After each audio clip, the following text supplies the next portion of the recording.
a todos, bienvenidos una vez más a una nueva edición de Eurasia 1945. Soy Rubén y hoy vamos a hablar de cómo Japón se anexionó Corea en 1910 y de cómo el ejército coreano trató de evitarlo 3 años antes, en 1907, durante la batalla de Namdaemun.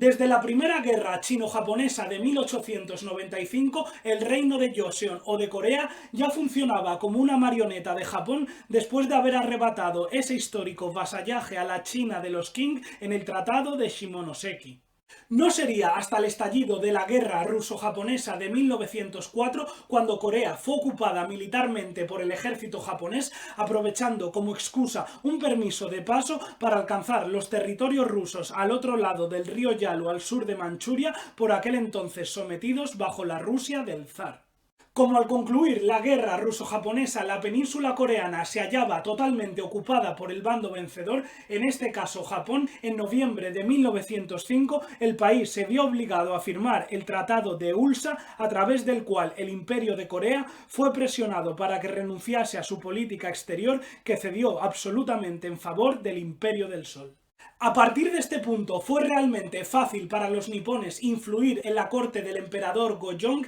imponiendo ministros y consejeros pro-japoneses que poco a poco fueron dejando en minoría a los pro-coreanos. Obviamente muchos en el país vieron la peligrosa deriva que estaban tomando los acontecimientos, por lo que ante la inacción del gobierno optaron por organizar una resistencia armada inicialmente compuesta por 3.000 campesinos, mineros, pescadores y gente de las clases bajas o medias, que se conoció como el Ejército Virtuoso.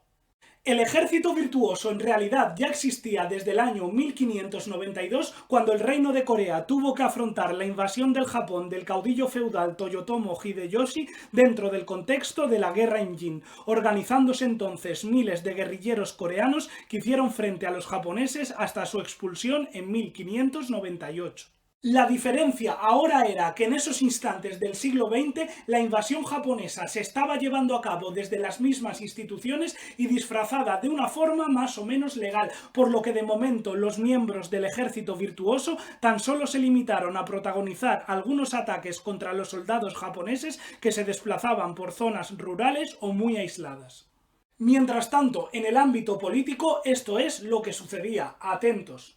En cuanto los ministros pro-japoneses, conocidos como los traidores de 1907, conformaron una amplia mayoría, el 20 de julio de 1907 exigieron al emperador Gojong que convirtiese el Imperio de Corea en un protectorado japonés. Como no podía ser menos, el emperador se negó en rotundo, por lo que bajo coacciones y amenazas, sobre todo tras desclasificarse un documento en el que había tratado de buscar la protección del Reino Unido, le indicaron que abdicase. Inmediatamente el general Park Seung-hwan, encargado de su protección, intentó defenderle mediante el uso de la fuerza, pero no pudo hacer nada ante la entrada de las tropas japonesas en el palacio, por lo que el monarca se vio obligado a abdicar en favor de su hijo, el emperador Sunjong, un individuo mucho más fácil de manejar por Tokio. Una vez toda la administración coreana estuvo en manos de Japón, a los nipones tan solo les quedaba controlar una última institución, el ejército coreano. Sin embargo, en este caso las cosas ya no serían tan fáciles. No obstante, antes de continuar con este tema, es necesario que conozcamos un poco más sobre las Fuerzas Armadas Coreanas de 1907. El ejército imperial coreano tenía poco menos de 10 años de existencia desde su nacimiento en 1897, después de que el reino de Joseon pasara a convertirse en el Imperio de Corea.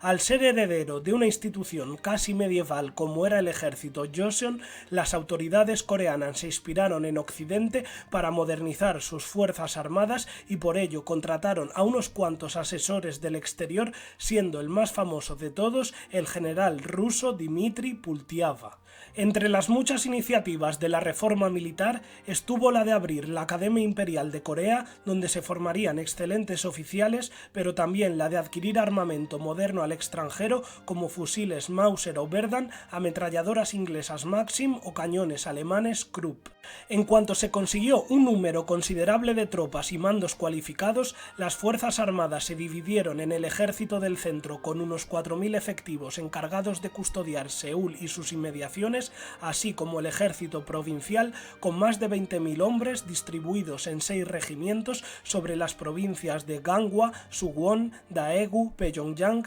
Bukcheong, Uiju y Jeju. Incluso se creó una pequeña marina coreana constituida por los cargueros armados Yangmu y Gwangjae. De este modo, poco antes de comenzar el breve conflicto contra Japón en 1907, el ejército de Corea poseía un total de 28.000 efectivos que no entregarían su patria sin antes luchar. En julio de 1907, el Imperio japonés tenía desplegados en Seúl a 1.100 soldados del 51 Regimiento de Infantería frente a los 1.200 coreanos que defendían la capital. A sabiendas los nipones de que si se hacían con Seúl también se harían con el resto de Corea, obligaron el 24 de julio al nuevo emperador Sunjong a firmar el Tratado de Amistad Japón-Corea, mediante el cual convertían de facto al país en un protectorado del Imperio del Sol naciente. Hecho esto, presionaron a su monarca títere la redacción de un documento de carácter legal y con sello real, a través del cual se decretaba la disolución del ejército coreano y el licenciamiento de todos sus cuadros, algo que, como cabía esperar, no todas las unidades obedecieron. Veamos. A las 8 de la mañana del 1 de agosto de 1907, las tropas del ejército imperial japonés fueron rodeando todos los acantonamientos del ejército coreano y en especial los cuarteles de Seúl, en donde tras notificarse al general Park Seung-hwan, jefe de la guarnición, la disolución de las fuerzas armadas, este se suicidó de un disparo. Mientras tanto, los soldados coreanos del regimiento Sigwi que custodiaba la capital, los cuales en esos momentos se hallaban desarmados, de repente vieron cómo las tropas japonesas irrumpían por la puerta de Namdaemun y les conducían a la fuerza al patio de armas del cuartel, donde les informaron que acababan de ser licenciados, entregándoles a modo de compensación una pequeña paga. No obstante, como algunos de los cadetes se olieron que aquello era una trampa, sobre todo en cuanto desde las 9:30 corrió la noticia del suicidio de su general, los soldados se abalanzaron a empujones contra los japoneses, por lo que estos abrieron fuego. A pesar de que los coreanos se hicieron con algunas armas que robaron a sus oponentes o sacaron de sus almacenes, los nipones, quienes ya habían previsto una posible insurrección, instalaron una ametralladora en la cercana puerta de Sungniemun con la que trituraron a decenas de coreanos mientras desesperados corrían por los pasillos y plazas del cuartel. Después de varias horas de lucha que terminaron en una masacre bajo los pies de la muralla medieval, la puerta de Namdaemun fue asegurada a las 10:50 y el cuartel de Seosumun a las 11:40. Más complicado fue dar caza a los soldados coreanos que cerca de Seosumun se internaron por la ciudad tratando de huir, pues entonces tuvo lugar una persecución callejera a tiros en la que los mismos civiles indignados ayudaron a sus jóvenes compatriotas uniéndose a la reyerta y atacando a los soldados japoneses. Así fue como se desarrolló una cruenta batalla urbana que acabó con la eliminación de los últimos rezagados y cuantiosas represalias contra la población. La batalla de Namdaemun, tal y como se conoció a este acontecimiento, costó al ejército coreano un total de 684 bajas, entre 68 muertos, 100 heridos y 516 prisioneros. En cambio, el ejército japonés tan solo encajó 44 bajas, entre 4 muertos y 40 heridos. La derrota en Namdaemun implicó que el resto de guarniciones del ejército provincial se rindiesen o se disolviesen, lo que no impidió que muchos soldados coreanos continuasen con la lucha armada, formando parte del ejército de la virtud. Tras la batalla de Namdaemun, un gran número de exmilitares del ejército coreano huyeron a las montañas y se unieron a la guerrilla del ejército virtuoso, que por primera vez contó en sus filas con soldados profesionales, algo que permitió incrementar su efectividad y letalidad. Así quedó demostrado al año siguiente de 1908, cuando se registraron un total de 1908 ataques contra objetivos nipones o colaboracionistas. Además, el movimiento ganó proyección internacional gracias al reportaje del reportero canadiense Frederick Mackenzie, quien convivió con los guerrilleros y publicó artículos con fotografías de ellos narrando a Occidente su heroica resistencia.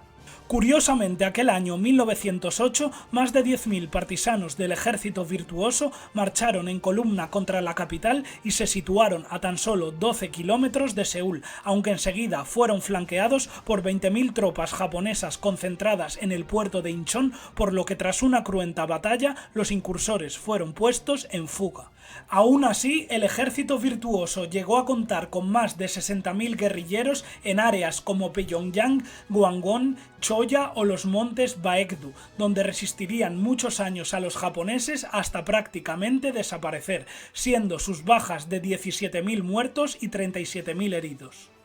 Oficialmente, el 29 de agosto de 1910 entró en vigor el Tratado de Japón-Corea, mediante el cual el emperador Sunjong renunció a la corona y cedió toda la soberanía del país a Japón, el cual pasó a quedar completamente anexionado como una provincia más del imperio. Respecto al ejército virtuoso, aunque sus últimas unidades fueron prácticamente aniquiladas en el año 1915, ya con la Primera Guerra Mundial en marcha, algunas células pequeñas seguirían operativas otras 3 décadas hasta la liberación por los aliados en 1945, justo al acabar la Segunda Guerra Mundial. Y hasta aquí el programa de hoy, que espero que os haya gustado y hayáis aprendido mucho. Si queréis profundizar más sobre Corea en este periodo, os invito a ver el vídeo dedicado al anterior conflicto librado por el reino de Joseon, que fue contra Estados Unidos, más conocido como el incidente de Gangwon o la expedición estadounidense a Corea de 1871. Y dicho esto, lo de siempre, invitaros a suscribiros a este canal, a darle a like, a dejar vuestro comentario en la caja, a compartir el vídeo, a comprar mis libros como este sobre la expansión japonesa en China y sobre todo a visitar mi página web www.eurasia1945.com. ¡Adiós!